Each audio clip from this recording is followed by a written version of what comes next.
Here, we're going to ask that Councilwoman Bowman would give us the pledge.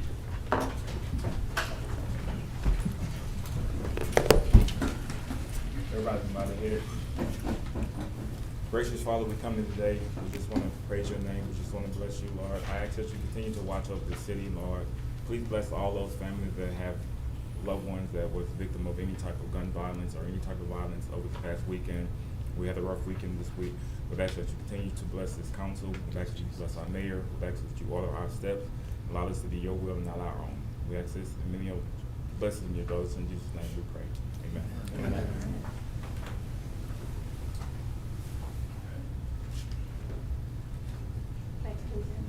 To the flag of the United States of America and to the republic for which it stands, one nation, under God, indivisible, with liberty and justice for all.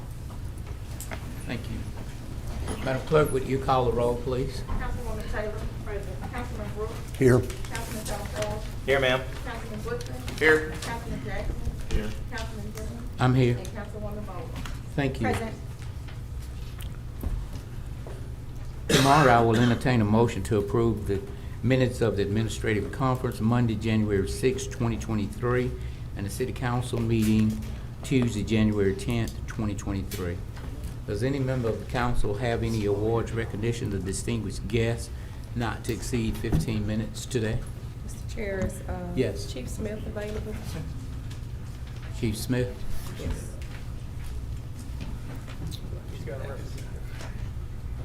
Chief Smith will be here in just a moment. He got held up at a meeting. Okay. I saw him pull it in the parking lot. All right, thank you. Thank you. Any other council members? Oh, okay, I'm sorry. Go ahead. Brandon Sneed, can you come forward, please?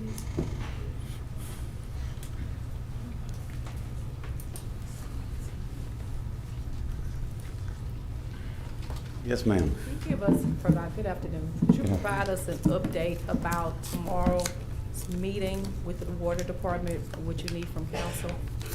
The LDH management training, it's going to be from 8:30 till approximately 1, and it's LDH, it's a management training that will help our overall grade. You know, as a water system, we're graded, and right now we have a low C. And with this, we can gain 5 to 10 points, which could push us to a B, which can afford us, you know, opportunities for lending and different things like that. Overall, it's very important.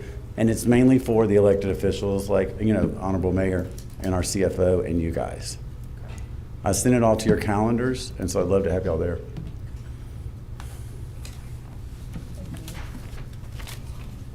Mr. Chair, when the chief comes in, then I'd like to call him up. Yes, ma'am. Any other council members? Mr. Mayor, do you have any awards or recognition of distinguished guests today to not to exceed? I do not today, Mr. Thank you. Chairman. Mr. Mayor, do you have any other communication relative to city business? The only other communication is my request that you add the confirmation of Ms. Monique Davis as a hearing officer for the environmental court, and that the request that you suspend your rules to confirm her tomorrow so that we can have the set of hearings that are currently set for January 31st. Yes, sir. Thank you. Does any member have any concerns for property standards? Mr. Green? Mr. Chair. Yes, sir. Mr. Green, this is actually Councilman Talaferro's district, but any update on that building on 70th Street that we talked about the other day, the one that the garbage truck hit? No, I will find out what the deal is and see if that lawsuit is settled with the city. Yeah, it's got, I had a call the other day from somebody about it, and I mean, it's got bricks and stuff falling down onto the sidewalk, so we need to do something about that. It's right next to the Popeyes. Okay, I got you. Thank you. Mm-hmm. Anyone else have any concerns for Mr. Green? Thank you, Mr. Green. Mr. Clark, would there be a master plan report?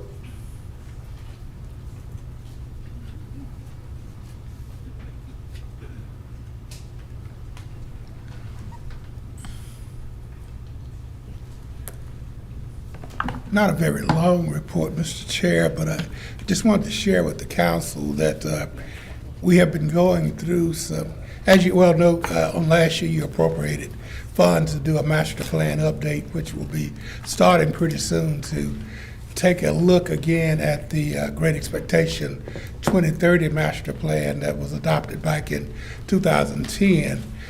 We will be getting started on that, and we will have updates for you each and every month. We've been getting an opportunity to interact with some citizens through the transition of the administrations, and we've gotten some very important and very thorough information and very critical information that we want to look at, and we want to start making improvements in. And we just know that the consultants coming in with this master plan are going to help us address some of those concerns that are being expressed. So just wanted to give you an introduction. I've been a little under the weather, but I wanted to come up and give you a little introduction of exactly where we are. Thank you. Did everyone receive the budget to the actual finance report? Thank you. Mr. Dark, will there be any legislation to be added tomorrow? The only, and I don't know how you add it exactly, was the request the mayor had to add Ms. Davis to the confirmation.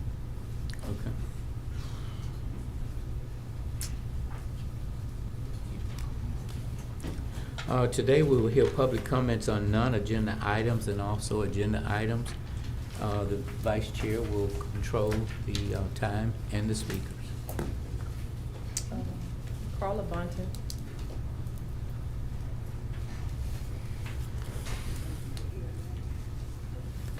Hold on just a minute. Chief? Hold on just Don't sit down, Wayne. Councilwoman Taylor. Good afternoon, everyone. Good afternoon. I already had you here to give you a chance to sit down. Thank you on yesterday for being out at the scene. We had a very traumatic shooting with 8 people being wounded in what appears to be a drive-by shooting on yesterday. 3 children were hit as a result of this shooting. And of course, there is always public outcry for us to see what things can be done. There is a prayer vigil that will be scheduled Thursday at 4:30 at Apostolic Worship Center parking lot, along with Quick Pack, which is the old Tuanella's on the Cooper Road, with the community wanting to come together and elevate their voices in prayer. Typically, the Cooper Road community is not one that has several shootings, and what we've had in the last couple of weeks, of course, has rattled the community, and rightly so. But if you can give us whatever type of update that you can to help calm some of the fears of my constituents, I would greatly appreciate that. I appreciate Councilwoman Bowman, Councilman Jackson, Alpha Collin, Councilman Brooks, as well as Councilman Green for being out there on yesterday. Oftentimes I tell people it's just the ministry of presence to calm the fears of a lot of the individuals within the community. No one likes to hear of gunfire, but this is relatively a very quiet area, a lot of senior citizens that reside in that area, and of course to have 8 people hurt by gunfire in one home is a lot. Right. Thank you so much for the opportunity. The most recent update, I just got off the telephone within the past 10 minutes speaking with the investigator about progress that's being made, and I'm quite confident that here in the very coming future, arrest will be made, this case will be solved. And I can assure the community that this was a deliberate, targeted event. It by no means was just a random event where someone was shooting through a neighborhood and someone got hurt. I'm hurt. I don't know what to say. My heart pours out to the family, the members, the people who were injured, and also pours out to the persons of interest who committed this act. They made some bad choices. Whatever their reasons are, they made some bad choices. And I encourage them to come and turn yourself in, because we're coming after you, and take that for what it's worth. My investigator has been in constant contact with the family and the hospital staff, and all the children, everyone is doing fine with the exception of one that's still, the mother of the juvenile is still listed in critical condition. But we're making progress, and thank you to the community, the neighbors in and around there, for all your help, your cooperation, and your heartfelt compassion that you showed for your neighbor. The Nat, Ms. Lister, had informed me about the prayer vigil Thursday, and I do plan to be there to show support for your community. I appreciate that. Again, the prayer vigil is at 4:30 in the parking lot of Apostolic Worship Center, which is at the corner of David Rains and Martin Luther King. So I want to thank Pastor Jones as well as Alex from Quick Pack that will allow us to use their parking lots for this. I also want to take the time out to thank T. Wynn and Patrick Drew and Stephanie Rogers and those in the community that are actually arranging this prayer vigil for our community. Enough is enough of what it is that they're seeing that is occurring here. So, Chief, I appreciate your attendance on coming in. I appreciate that. Absolutely. I want to also thank the mayor. He came up and spent time with us yesterday afternoon as we investigated and gathered evidence in this particular incident. So thank you so much for your support that you showed our people. Thank you. All right? Thank you, Chief. Yes, sir. Chief, thank you.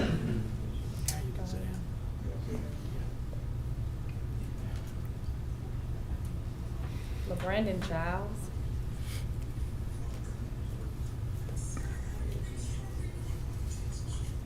John Glover.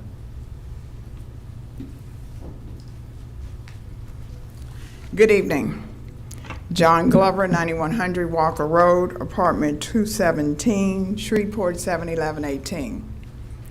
I had a deer in headlights moment when I read the agenda for today.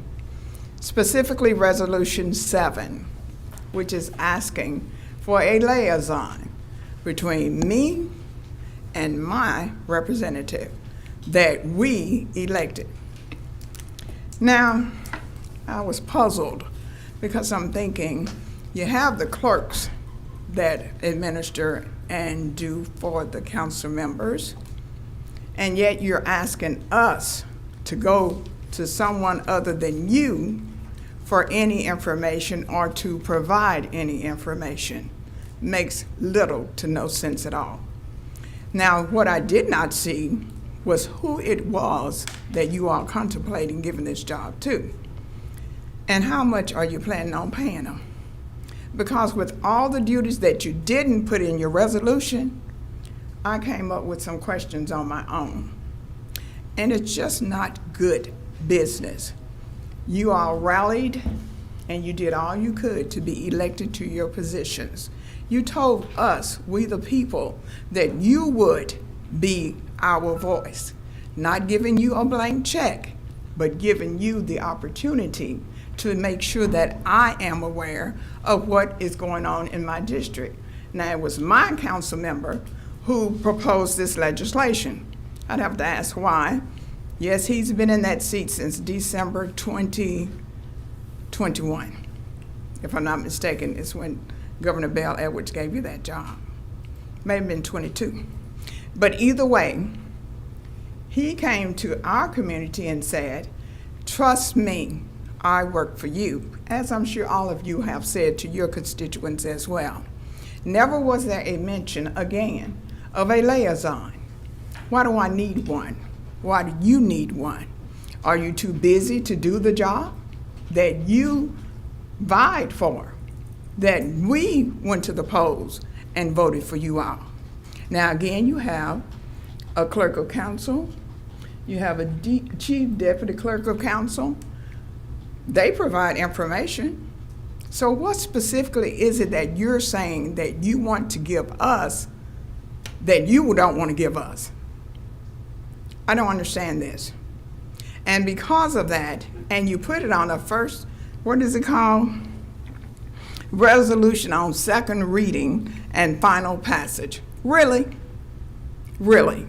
You just put the agenda out a couple of days ago, and you would put this under there, saying that no matter what you say, it doesn't matter. We will do what we want to do, regardless of you, the constituent, and I don't appreciate that. Again, you vied for our support. We gave you our support. We expect to have our conversations with you, our representatives, and not a liaison. Thank you. David Bennett.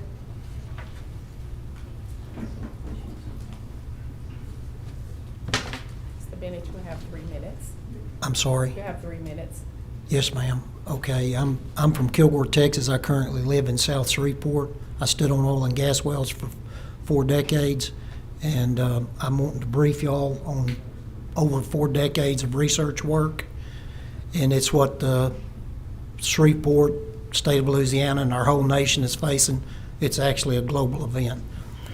We have a non-sinusoid price wave that is nothing more than a parabolic flash inflation event. It releases 18 and a half years of inflation in 4.4 years. It steps completely outside of any market dynamics of supply and demand. It caused specifically the deep taproot of 1974 to 79 stagflation. It is exactly the specific cause of the 2004 to 09 financial global collapse. I spent 21 years and 8,000 or 9,000 hours building and designing geometric percent fractals. It is a intellectual property, and it is a quantum entangled key.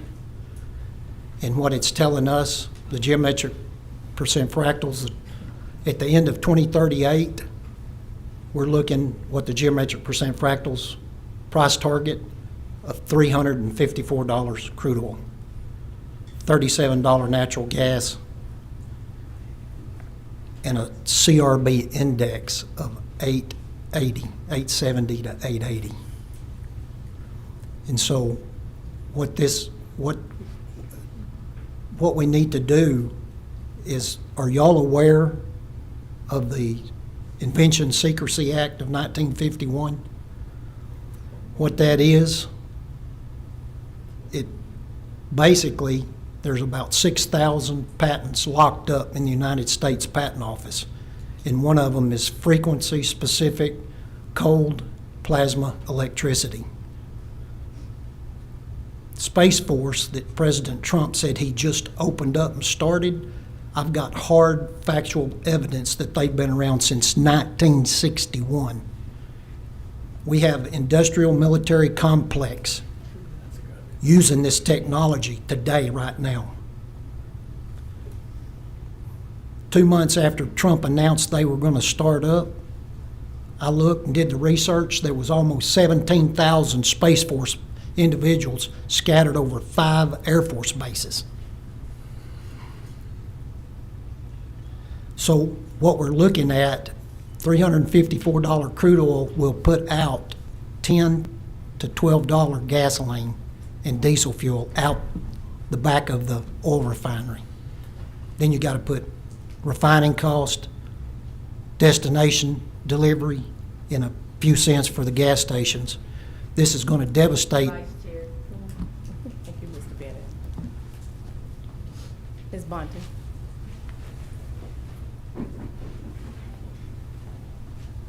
Hello, how are you guys doing today? Good. Carla Bunton here with Compassion for Lives. I'm coming today to talk to you guys about WIOA. I have several men in my program. I know that it's a federal mandated program which goes to the state, and a lot of my men have been denied and declined returning citizens for WIA funding for education. I understand, I think you guys partner with Southern University for that. I really ask City of Shreveport to look back again at WIOA. It's imperative that these men who cannot receive Pell funding or any type of funding to not be able to continue education. I've said it a lot of times, you guys, we have the highest incarceration rate, And I would like to see these men, you guys, come, get back into the workforce, better themselves. We talk about it all the time. They need to be certified. They need to get living wages. I've had 3 men in the last month declined from WYOA. At Compassion for Lives, we do Department of Education and admissions for these men. We have one man who's taken on, he was in jail.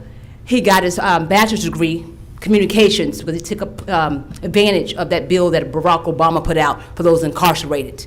And now guess what? He can't get a job with a communications degree. He has a bachelor's, but he can't do that. He's red taped. We got him a job making $14 an hour. Guess what? WIOA said that's too much money for them to even kick in to pay for this young man now to go get a CDL because he could not use his bachelor's degree of communications in the city of Shreveport. Please, I know it's federal mandated, then it goes to the state, then it comes here locally. Please look into your local WIOA so that we can help reduce recidivism. Thank you. Preston Regler.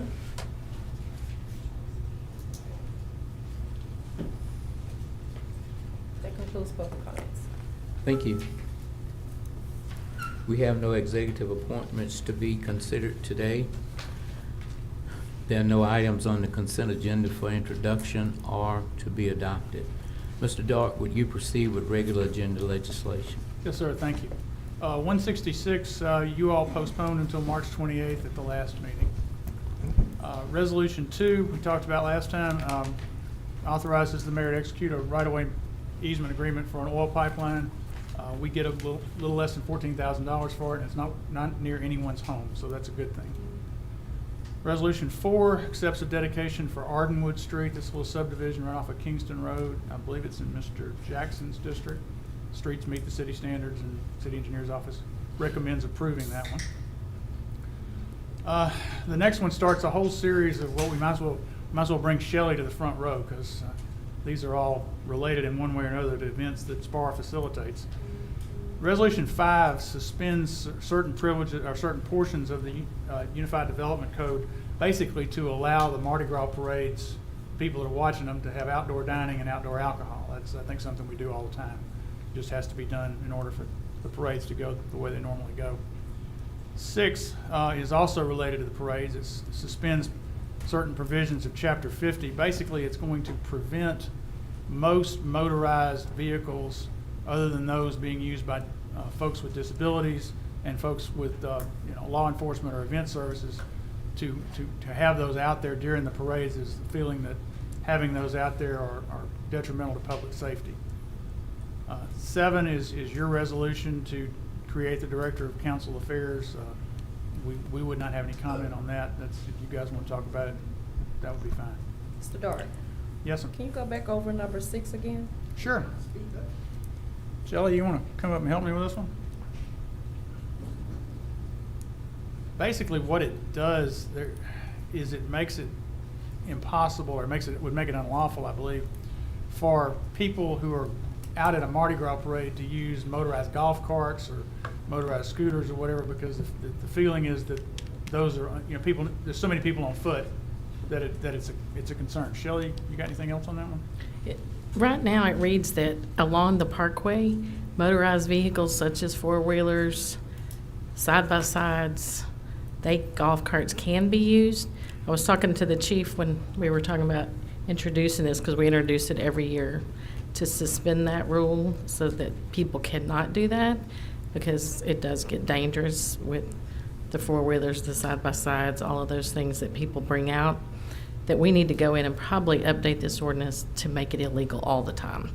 But because I don't know why people would have four-wheelers or side-by-sides on the parkway anyway, at any time. But We're that's, not talking about motorized wheelchairs. no, it excludes specifically that exempts those. specifically. Okay. Yes. Thank you. One quick question, Mr. Chair.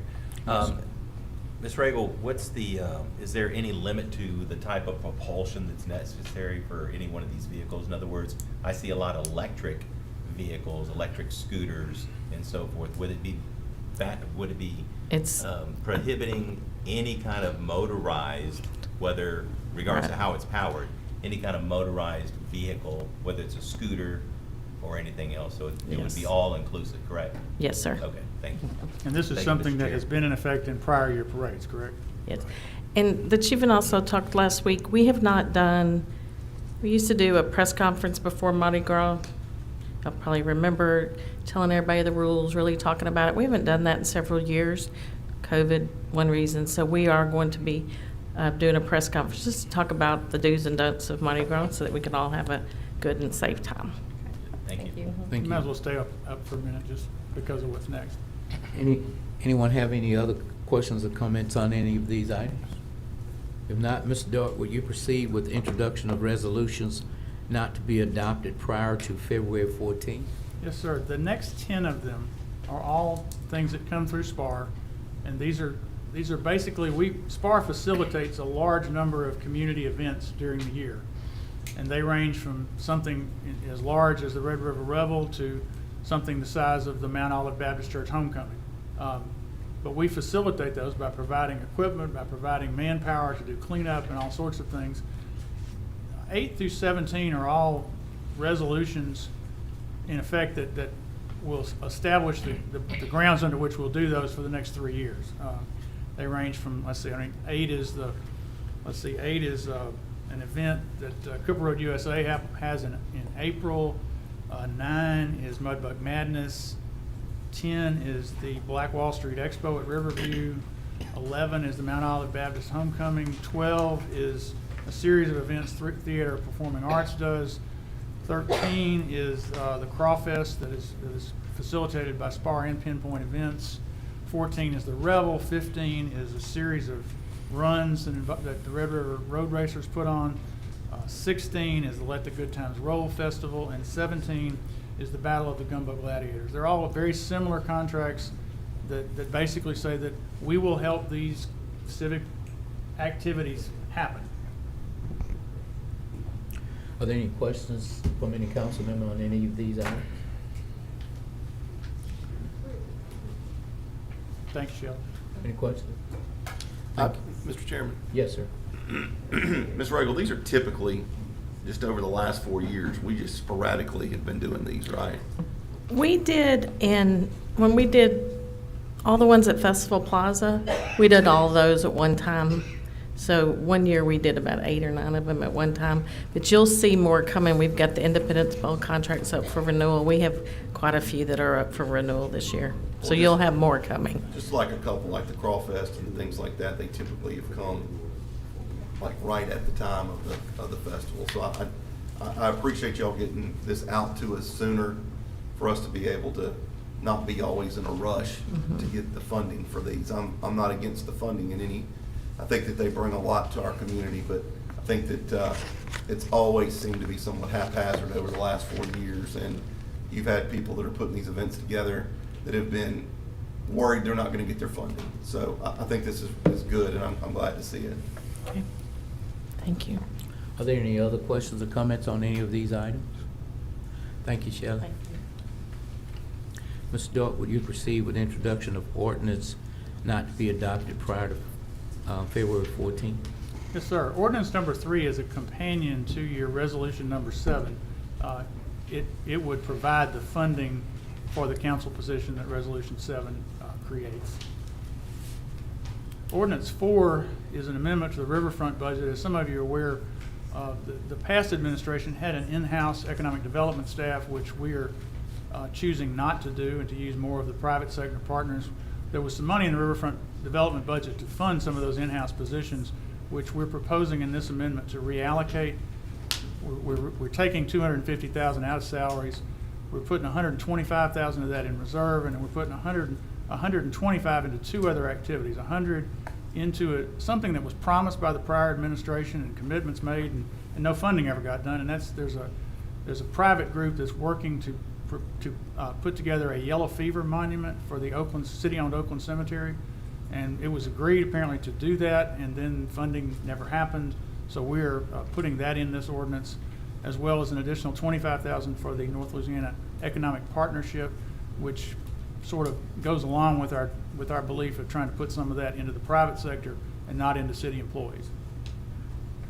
So we would not have an economic development person in-house?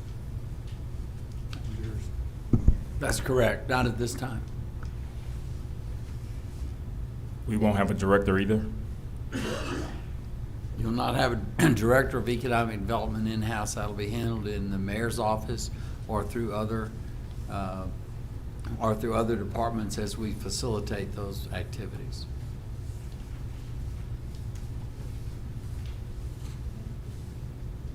There's no other discussion on that. 5 and 6 create yield intersections. in, Excuse me, Mr. Dart. I'm sorry, go ahead. Just real quick. Councilman So if we don't have an economic development person and we don't have all this other, what is the total savings to the city? Their budget was relatively large, was it not? The Riverfront budget contains a number of things, but they had 4 full-time folks. One of those is already gone. A couple of them are being placed elsewhere in the city, and we're trying to place the last one, I think, in other city departments doing other things. But it's at least $250,000 a year.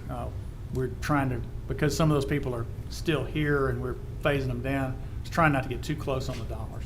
Okay, I've always been an advocate for giving more to NLEP to try to help us with this. So I just was curious. I wasn't under the impression we're going to do away with the director, but I'm glad that we're allocating more money to NLEP and other avenues to do that. So I guess I'm good with it. Mr. Chair? Yes. I mean, my concern is economic development is extremely important to the city. And per the charter, we have to have a director. So I just want to make sure that we're honoring the charter, but even above that, economic development is extremely important to the city. So dismantling that whole department is a big, big concern for me. I'll certainly make sure that we're following the charter, Mr. Jackson. Thank you. Thank you. You may continue, Mr. Dart. Okay, thank you. Ordinances 5 and 6 are both traffic yield intersections at 2 intersections, Candler and Bobbitt and Wesley and Bobbitt in the North Highlands area. They're recommended by the traffic engineer. 7 is a long ordinance that, short version, basically keeps us in compliance with FAA. There are airport noise zones and clear zones recommended around the airport, and because we extended one of the runways a little bit at regional, those zones changed, and we're just trying to keep, this particular piece of legislation will allow us to keep up with that and keep the nice folks at FAA happy. Number 8 basically changes the title of Chief Financial Officer back to what it was in the city charter from the beginning to Director of Finance, and changes the reporting requirement so that that person no longer works directly for the mayor, but does in fact work for the Chief Administrative Officer, as was the case prior to the past administration. Are there any questions or concerns on any of these items? Mr. Dart, would you proceed with ordinance on second reading and final passage? Yes, sir. 135A, you all postponed until the next meeting in February to meet advertising requirements. Ordinance 1 raises landfill fees 6% to match the increase that was put into place at the first of the year by Republic. And Ordinance 2 is a rezoning for a truck parking lot out off Dinkins, which MPC unanimously recommended. Any questions on any of these items? Madam Clerk, is there any table legislation to be removed from the table today? There is not. We have no property standards or ABO appeals considered today. We have no MPC or ZBA appeals to consider tomorrow. We have a taxi appeal to consider today. Will the representative from the Shreveport Police Department come forward? Is Mr. Danny Macon here today?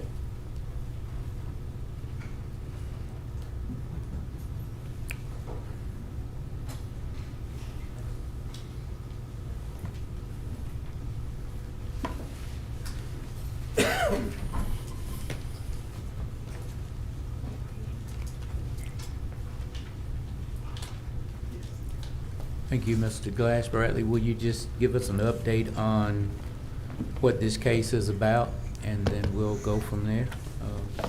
Is Mr. Macon, is your boss here today? I don't think so. I called them this morning and asked them if they're gonna be here, and I've never been able to speak to them.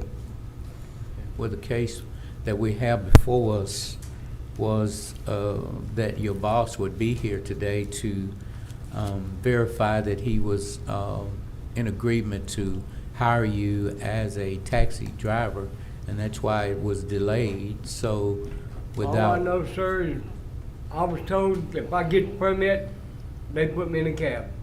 Yes, sir. But I'm saying our agreement was to postpone this until today, and your boss would come to verify that he was in agreement with what you have said to us, and so that's the nutshell of the case. So at this time, I would ask, what is the pleasure of the council at this time? Mr. Chair? Yes, sir. If I Mr. may. Taylor. While it's unfortunate that his prospective employer, in his words, is not here, I don't believe that has any relevance on allowing him the opportunity or listening to his case to allow him the opportunity to seek, a living, regardless of who his employer is.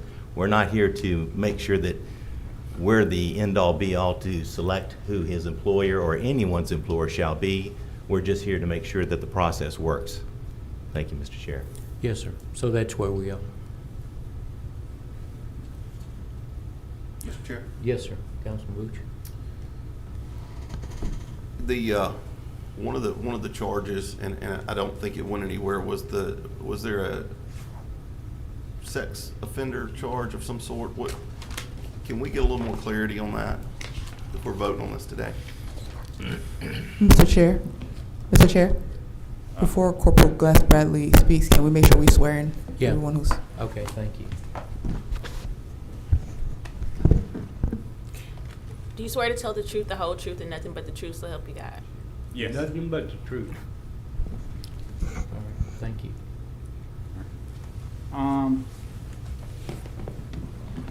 He was arrested for 2 counts of molestation of a juvenile. Oh, what'd you say? 2 counts of molestation. No, sir. You better check your records again. I was arrested 1 time, and on the day of trial, that charge was dismissed. I got the transcript at home if I need to bring it. I have it.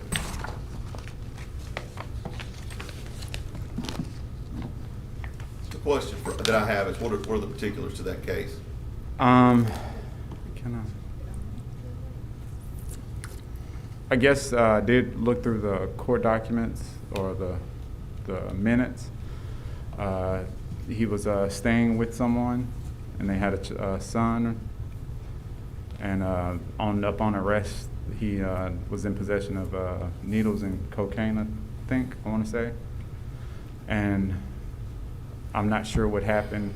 I think they just played it down to the drug charges, and it never went anywhere with the molestation. How old was the child? I'm not sure. I don't have the minutes with me.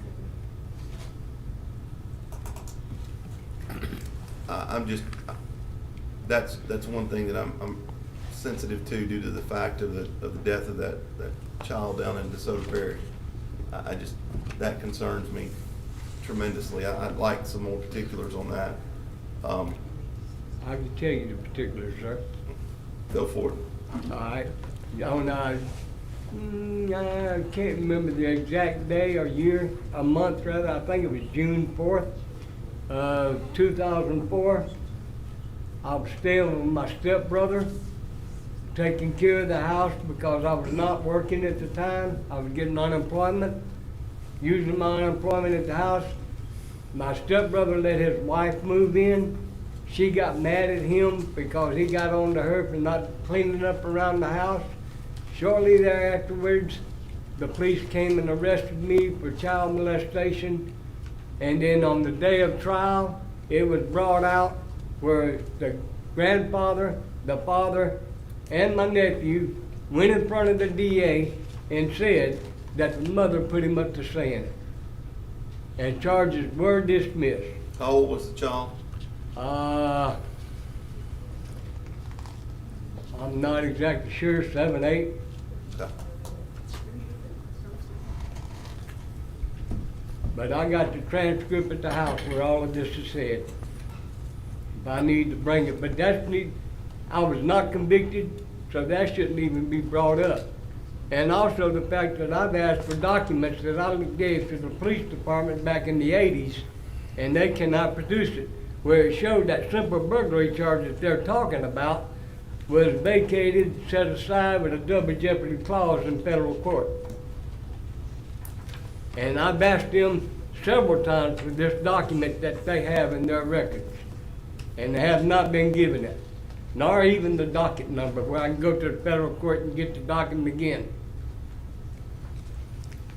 Officer Glass, can you remind everybody for the record the reason why it was denied? I think it wasn't because he was arrested in the last 5 years, but he just has a long history. Yes, it was a long repetitive history of violence and No violence. drugs. You better get your records straight, sir. A long repetitive history of violence and criminal behavior. It was up to, I don't have the exact number of arrests, but Read the entire statute.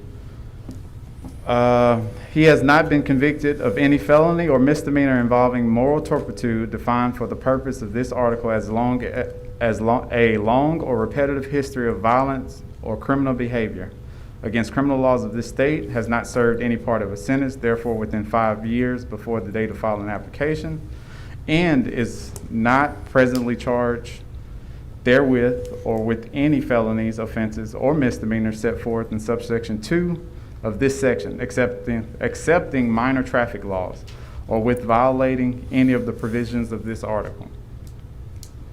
So has he been charged with anything in the past 5 years? No, he's been arrested recently, but Not I don't think charged it's in the been in past court 5 yet. years. That So the only charge other was thing he dismissed violates, because the police department didn't show up.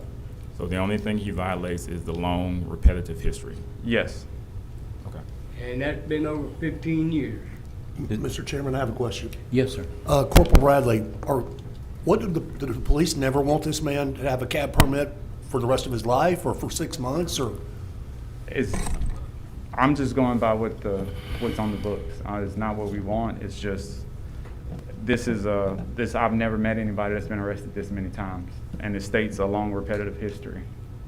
So we kind of have to have a measuring point. We have about 200 applications.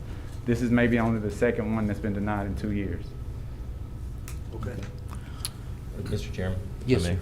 And so the reason for denial is just a long Repetitive. previous history, which is 15-plus years ago. He was just arrested 2 more times in the past.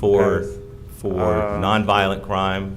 Well, I think one was resisting and the other was disturbing the peace. Did he go to court? Yes, sir. And the results of that, officer? Dismissed. Officer? The last one, he shouldn't have gone to court on it yet because it just happened in, man, I wish I had my other folder.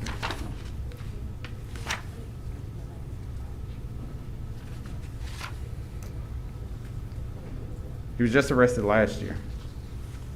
Last year? Yes. And he has not gone to court yet? He said he has, but I just pulled the latch from the state. So if he's gone to court within the last couple of months, I So wouldn't have it checked. the latch doesn't give you any information as an indicator? I printed this latch maybe on the 9th. The 9th of January? Yes. And as of the 9th of January, he has not appeared in court? No. And it does have a court date? No, it just said it was just the last arrest he's received. Okay, so for the sake of this discussion, so we don't know if he's got a court date No. at all? No. But we know that it's been a year since he's been arrested? He was arrested last year. A year? It hasn't Oh. been a year. And what was that arrest for? Disturbing the peace. I have Officer Glass. I have a question, Mr. Chairman. Mr. Macon, do you have a chauffeur's license? Do you have a chauffeur's license?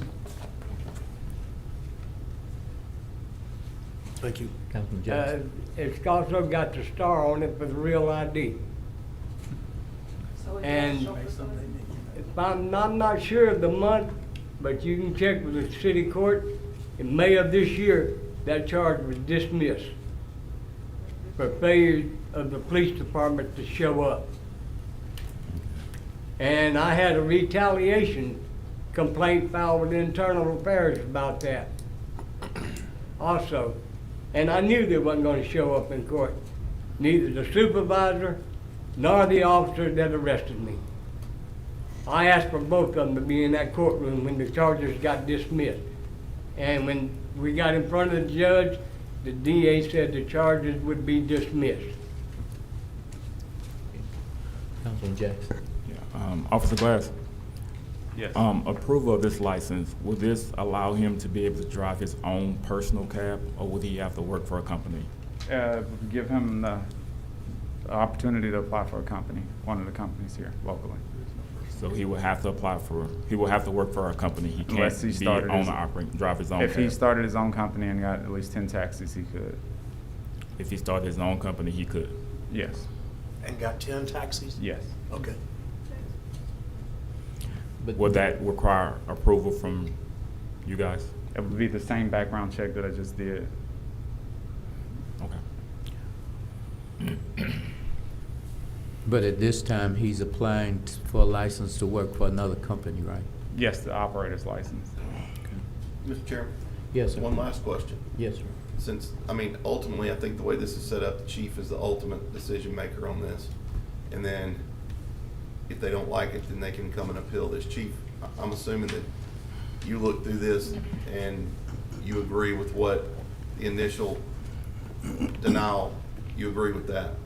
Absolutely. The letter of denial that he received had my signature on it, and I cannot recall in the time that I've been here, I've seen anyone's latch or arrest record, criminal history, whatever you call it, be so extensive over the course of time, not just in a short period of time, but over the course of time. And you know, I really never like to expose people's record because I don't want to be damaging to his character whatsoever or others that know him. But 61 entries on a rap sheet, on an arrest record with offenses from DWI, drug offenses, sex offenses, and the list just goes on and on and on. And I think by just about anyone's interpretation, that does meet the definition of moral turpitude. I know it is our responsibility to look at a person's record, examine it thoroughly, and ensure to the best of our ability that our citizens, our visitors, anyone who requires the service of a taxi cab, that the person sitting up front driving it is someone who they can absolutely feel safe with. And you mentioned the Bloxham case, Councilman Butcher, and thank you so much for that. That, in fact, was one that shocked the conscience of Shreveporters and Louisianans alone, that a taxi cab operator could do a deed, kill a child. So definitely we look at things very close. And as I said, when his record come up and I saw 61 entries with drugs, with DWIs, and the list with sex offenses, and the list just went on and on and on. It really raised my level of awareness. And so his was denied not based on any one incident, but a long history of incidents. So I think anyone would say, you know, future behavior is sometimes predicted by past behavior. 61 entries, that's a lot. I've never seen one that long. Irregardless of how it was adjudicated in court, that was an actual event that started. And so that's why I denied it. And, you know, if the council decides to go in a different direction, I'm okay with that, but I wanted to make sure that this was brought to the face of everyone in this decision-making process. I think that, I appreciate that, Chief, and I think Yes. that we put you in this position for a reason. Yes. And the way that this ordinance is written, you have a lot of latitude on this. And I'm not a police officer, and I'm not, I don't have time to investigate this. I take what you say. I think that we sometimes, crime prevention is, instead of being reactionary, and this is part of crime prevention. Yes. And it's nothing against him, it's just the history is pretty bad. And Yes, sir, it I is. think, in my opinion, I can't get past that, so. Yes. But thank you, Chief. Yes. Anyone else? All I can say is, I got one felony conviction that was overturned in federal court. I got 4 drug convictions and 1 DWI conviction, which is all felonies. Where they get the 15 convictions of felonies, I don't know.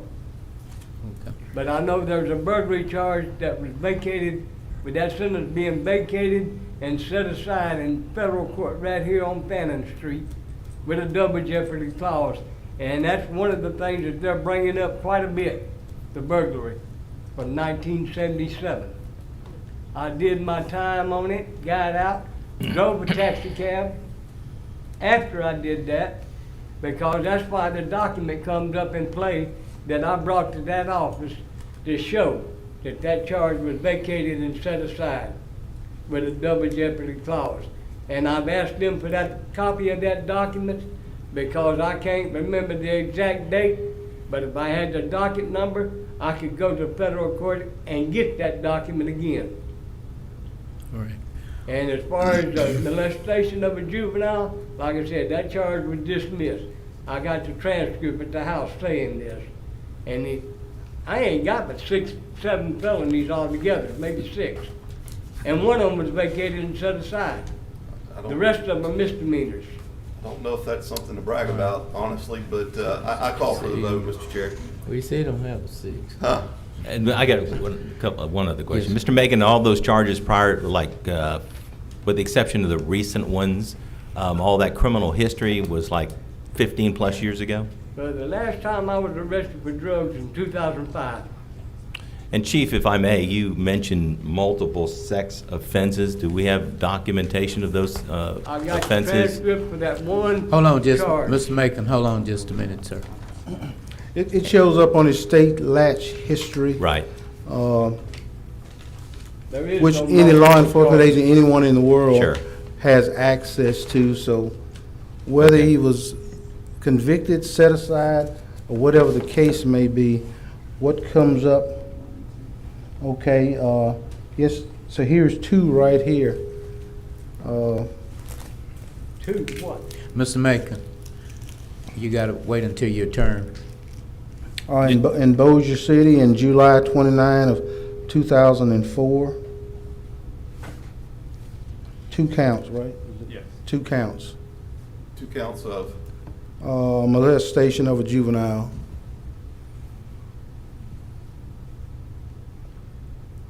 July 29th of 2004, the arrest date.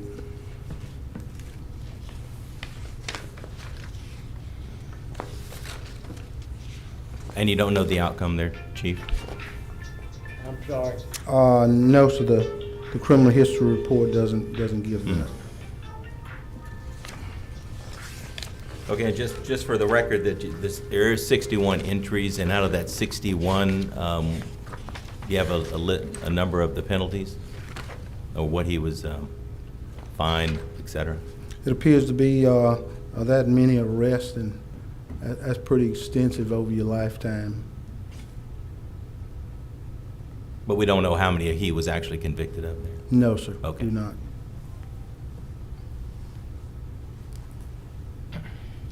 And the nature of the offenses caused me really a lot of concern. The continuing possession of cocaine, narcotic offenses, just one right after the other, caused me a lot of great concern. And I think he fully admits that he had a substance abuse problem. Yes. But, again, does that fall in that, past that 15-year period? Whatever that year is, I'm not, On the, isn't that one of the prerequisites? yeah, one of the prerequisites is if you disqualified if you have an addiction to drugs or alcohol. It doesn't have a time frame on it.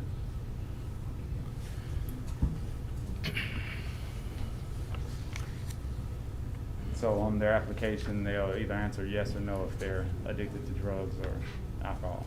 But again, these are charges that we're talking about 15 years ago. Yeah. Yes. Some of them, yeah. Yes. Right, so Some anybody of can them. be rehabbed after that, Absolutely. correct? Yeah. Absolutely. Sure. Absolutely.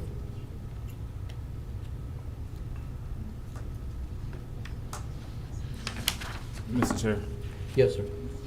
Mr. Macon, without your employer being here, the opinion of the chief is weighing heavily on me. Regardless of how this vote turns out, I do expect for you to keep your nose clean. And if it, I have a hearing problem, I'm sorry, I don't have my hearing yet. without your employer being here, the chief's opinion is weighing heavily on me. Regardless of how this vote turns out, I do expect for you to keep your nose clean. If it does not turn out in your favor this year, still come back and try to reconsider at a later point in time. But it's very important that you keep your nose clean because this long history is something that's hard to look over without you having your employer here to advocate on your behalf. And so with the chief's recommendation, that's weighing heavily on me. Thank you. Okay, well, I got one question.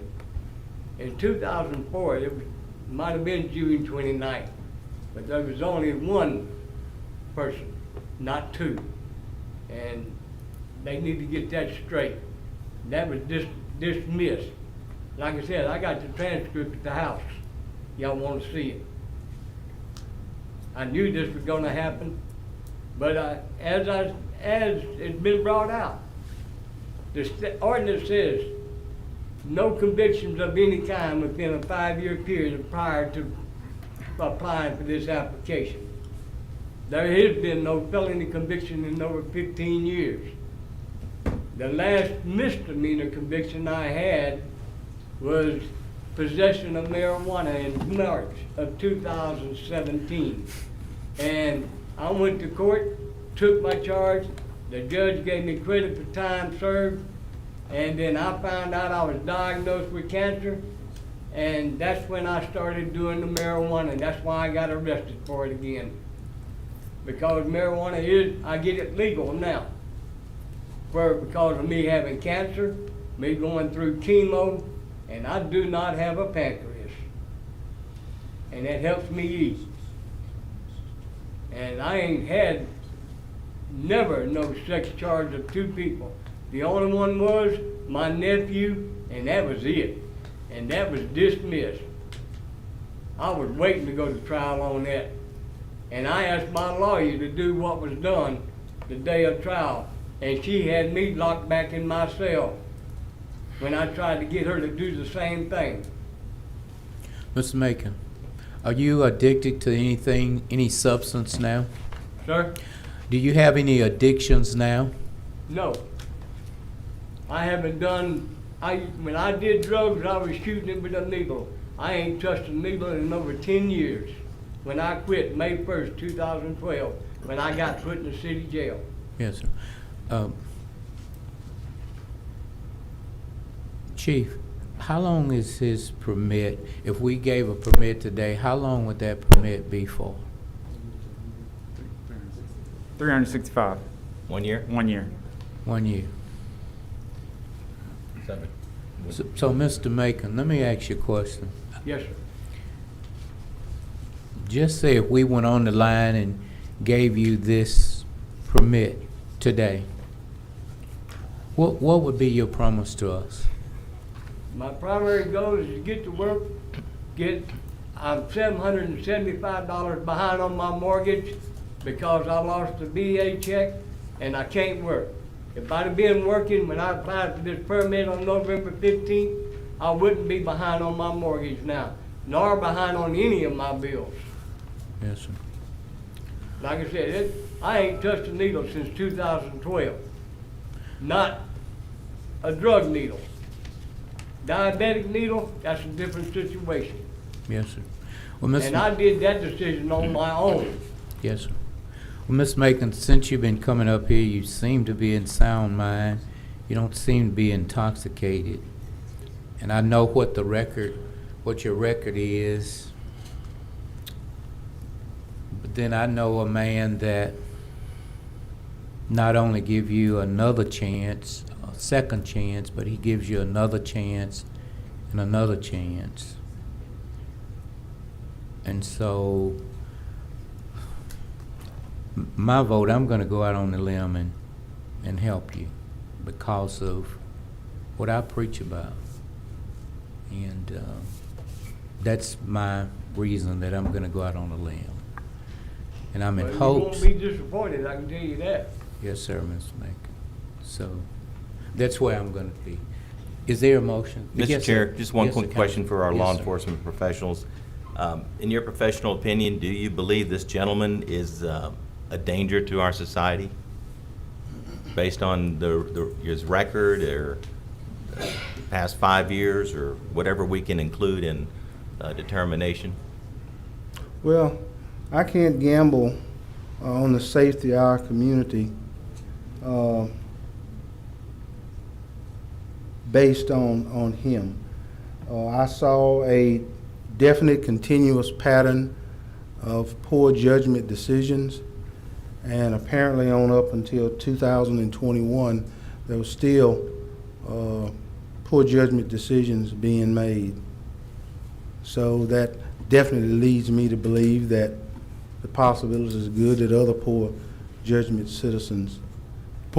decisions can be made. And I just cannot let the safety of our community be based on me making a poor judgment decision. I know that's difficult. It's extremely difficult. I have no doubt in my mind that he may have changed and may have the potential to be, a model decision. But as I go around the community quite often and in my speeches to young people, one thing I always emphasize is that the choices that you make, no matter when you make them, they follow you forever. They never go away. And they could cause difficulty on down the line. His past choices is what's got us here today. His past choices, not ours. His past choices. And I can remember in the Bloxham case, for instance, how a person's past history comes back to light. And sometimes people say, put the onus on us, say, you should have had the wisdom to see this coming because of a person's past behavior. Thank you. Thank you. Thank you. If nothing else, at this particular time, is there a motion?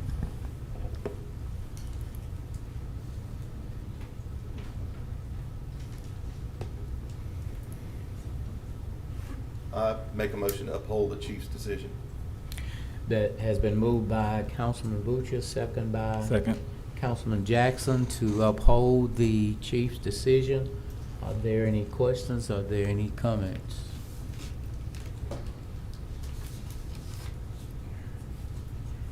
If not, let's vote.